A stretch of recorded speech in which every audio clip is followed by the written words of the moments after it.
Ayaw niya ulit.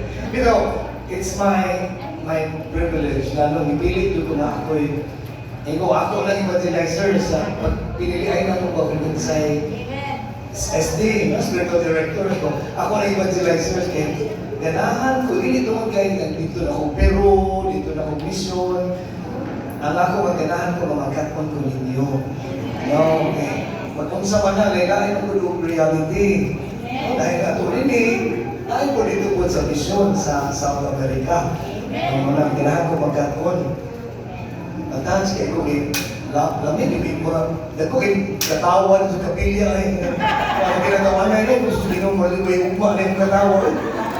Maka-move yung kaayo, maka-touch kayo mga the fire, the passion, the zeal to preach the good news. To invite people back to His fold, back to His arms. Naagin ninyo. No? Na Christmas for you is not only for December. No? Di lang for December lang. Your Christmas is every day. Okay? Diha na alam ang Ginoo sa kasing-kasay, nag-aawin kada-adlaw.